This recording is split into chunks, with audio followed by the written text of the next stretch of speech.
நான் ஒரு முட்டாள்தனமான ஒரு காரியத்தை செய்கின்றேன். அதை நீங்கள் ஏற்றுக்கொள்ள வேண்டும். அதனால் உங்களுக்கு எந்த பாதிப்பு வந்தாலும் பரவாயில்லை.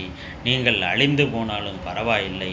என்னுடைய முட்டாள்தனத்தை நீங்கள் ஏற்றுக்கொண்டுதான் ஆக வேண்டும் என்று ஒருவர் பேசுகிற இப்படியான சூழ்நிலையில் செயல்படுவதுதான் இன்றைய ஒன்றிய பாஜக அரசு. இதுவே அவர்களின் நாகரிகம், இவர்களின் அறிவான போக்கு என்றே என்ன தோன்றுகின்றது.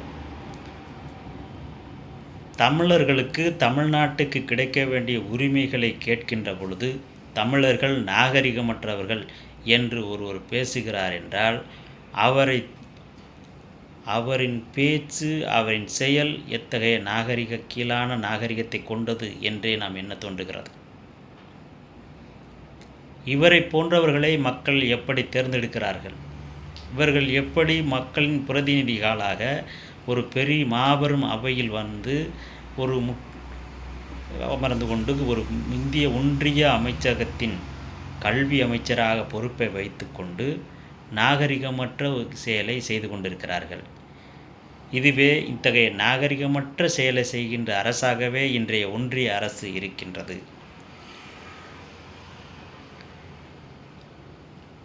உங்களுக்கு வாக்களிக்கவில்லை என்றால்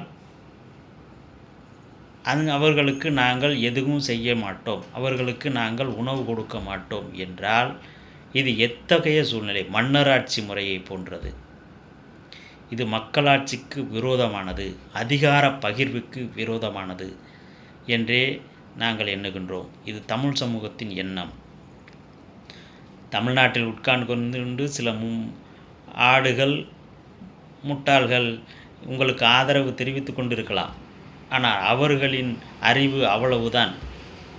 அதிகார பகிர்வு என்பது என்ன? மக்கள் உங்களை தேர்ந்தெடுக்க வேண்டும், மக்கள் உங்களை விரும்பி தேர்ந்தெடுக்க வேண்டும்.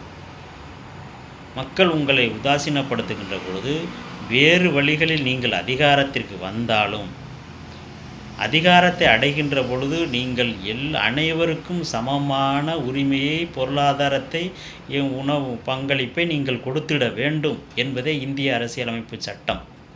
அதை நீங்கள் அழிக்க நினைப்பது எதேச்சதிகார போக்கையே காட்டுகின்றது.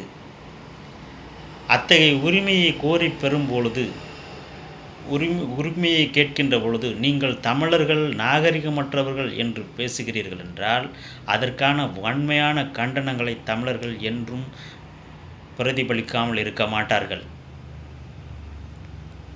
அத்தகைய உங்களின் நாகரிகமற்ற பேச்சுக்கு